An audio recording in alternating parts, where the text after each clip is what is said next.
नमस्कार दोस्तों। 1856 का भारत एक ऐसा भारत जिसकी आत्मा तो आजाद थी पर शरीर जो था वो गुलाम हो चुका था। वो समय था जब पूरा देश ब्रिटिश हुकूमत की जंजीरों से जकड़ा हुआ था। भारत के हर कोने में अंग्रेजी हुकूमत का डंका बज रहा था। भारत के गांवों में अब अंग्रेजी पैर पड़ चुके थे। भारत के शहरों पर अंग्रेजी हुकूमत के झंडे फहर रहे थे और उस झंडे के पीछे बहुत कुछ छिपा था। शोषण, अत्याचार और ऐसी नीतियां जिन्होंने न सिर्फ भारत को लूटा बल्कि भारत के आत्मा को भी रौंदा था। ब्रिटिश ईस्ट इंडिया कंपनी अब एक व्यापारी नहीं बल्कि सत्ताधारी सरकार बन चुकी थी। गांवों के किसान से लेकर बड़े जमींदार तक अब उनके गुलाम थे। लेकिन सबसे दुखद स्थिति थी उन सैनिकों की जो अंग्रेजी फौज में शामिल होकर अपने ही देशवासियों के खिलाफ बंदूक तान रहे थे। इन सैनिकों की दुनिया बहुत ही अजीब थी। एक तरफ तो वो भारत माता की संतान थे तो दूसरी तरफ उन्हें मजबूर किया गया था कि वो अंग्रेजों की रक्षा करें और निर्दोषों पर गोलियां चलाएं। तनख्वाह कम थी, खाना घटिया था और सम्मान नाम की तो कोई चीज ही नहीं थी। ऊंच नीच का भेदभाव बहुत ही ज्यादा था।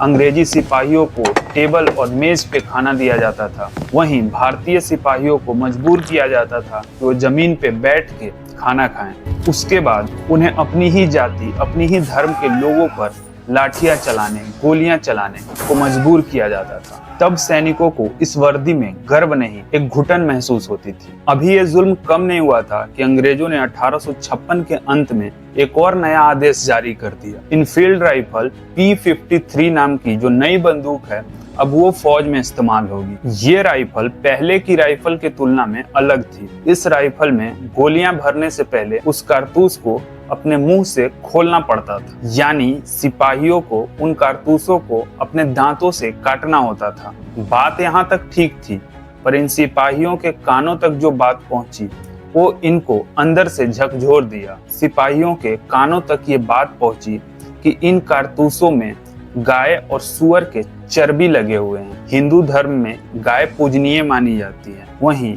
इस्लाम में सुअर को हराम माना जाता है। तो ये कारतूस दोनों धर्मों के लिए अपवित्र थी। ये सिर्फ अफवाह नहीं थी, तब के कई सैनिकों ने इन कारतूसों के स्वाद, गंध और रंग से इस बात की पुष्टि की। कई अंग्रेज अधिकारियों ने भी इस बात को स्वीकारा था कि कारतूस के अंदर चर्बियां लगी हुई हैं। अब भारतीय सिपाही सिर्फ अंग्रेजों के जुल्म और भेदभाव के शिकार नहीं हो रहे थे बल्कि अब उनके आत्मा, उनके विश्वास, उनके धर्म को रौंदा जा रहा था। इन्हीं हालतों में एक व्यक्ति निखरता है जिसे दुनिया मंगल पांडे के नाम से जानती है। मंगल पांडे का जन्म 19 जुलाई 1827 ईस्वी में उत्तर प्रदेश के बलिया जिले के नगवा गांव में हुआ था। एक समान ब्राह्मण परिवार में जन्मे मंगल पांडे बचपन से ही साहसी, धार्मिक और आत्मसम्मानी व्यक्ति थे। उनके पूर्वज सनातन धर्म में गहराई से आस्था रखते थे। मंगल पांडे ने अपने दादा से महाभारत और रामायण की कहानियां सुनी थी। गरीबी और पारिवारिक हालत के चलते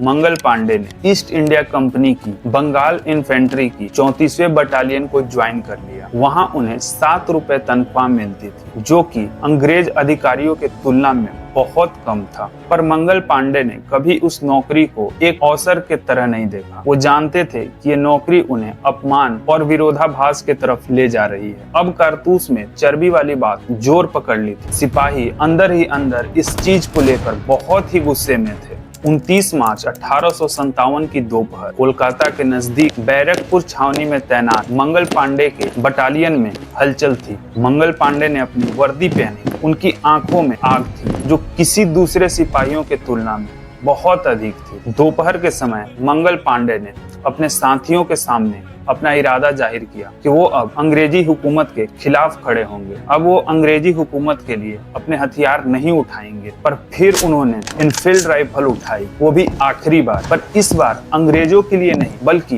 अंग्रेजों के खिलाफ। उन्होंने बीच फील्ड में अंग्रेजी अधिकारी मेजर ह्यूसन को गोली मार दी, फिर लेफ्टिनेंट बॉब को जख्मी कर दिया। बटालियन में हलचल मच गई। किसी को समझ नहीं आ रहा था कि एक भारतीय सिपाही ऐसा कर सकता है, एक भारतीय सिपाही के अंदर इतना साहस हो सकता है। अंग्रेज अधिकारियों ने मंगल पांडे को पकड़ने का कोशिश किया। मंगल पांडे ने उनके तरफ गोलियां चलाई, पर जब उनके बंदूक में आखिरी गोली बची थी तब उन्होंने वो आखिरी गोली खुद पे चला दिया। गोली लगते ही मंगल पांडे धरती पे गिर गए, पर अफसोस उस गोली से उनकी मौत नहीं हुई, वो सिर्फ घायल रह गए। और फिर अंग्रेजों ने उन्हें उसी घायल अवस्था में पकड़ लिया, उन्हें जेल में कैद कर लिया गया।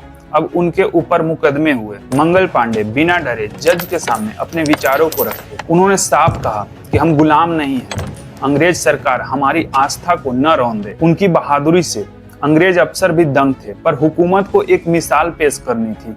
वो नहीं चाहते थे कि मंगल पांडे जैसा कोई और भी आए जो इस तरह से विरोध करे। इसीलिए उन्होंने मंगल पांडे को फांसी की सजा सुना दी। मंगल पांडे को 6 अप्रैल 1857 को फांसी देने का फैसला हुआ, पर सैनिकों में बहुत ज्यादा रोष देखकर अंग्रेज सरकार ने इस फांसी को 2 दिन और बढ़ा दी और फिर मंगल पांडे की फांसी की डेट 8 अप्रैल 1857 को तय किया गया। पर अंग्रेज ये नहीं जानते थे कि जिससे वो फांसी दे रहे हैं वो अब सिर्फ एक व्यक्ति नहीं, अब पूरा क्रांति बन चुका था। मंगल पांडे की बलिदान की खबर अब पूरे देश में फैल चुकी थी। फिर 2 महीने बाद 10 मई 1857 को मेरठ में बगावत हुई, फिर झांसी, फिर दिल्ली, फिर कानपुर, फिर लखनऊ, हर शहर से क्रांतिकारी उठ खड़े हुए। लोगों के मन में मिसाल के तौर पर सिर्फ एक नाम गूंज रहा था, वो नाम था मंगल पांडे का। मरणोपरांत अब वो एक सिर्फ सैनिक नहीं रहे, बल्कि भारतीय आजादी के पहले दीपक बन चुके थे। उनके बलिदान ने ऐसी आग लगाई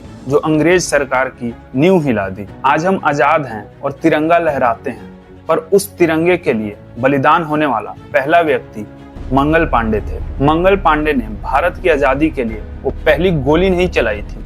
उन्होंने बताया था कि हम भारतीय भी इस अंग्रेजी सरकार के खिलाफ लड़ सकते हैं, जीत सकते हैं। और 15 अगस्त 1947 को जब हम आजाद हुए तो मंगल पांडे की वो बलिदान सफल हो गई। मंगल पांडे की ये कहानी हमें ये सिखाती है कि अगर आपके सीने में आग हो, जज्बा हो, तो आप किसी भी बड़े से बड़े हुकूमत से भिड़ सकते हो, लड़ सकते हो और जीत सकते हो। धन्यवाद।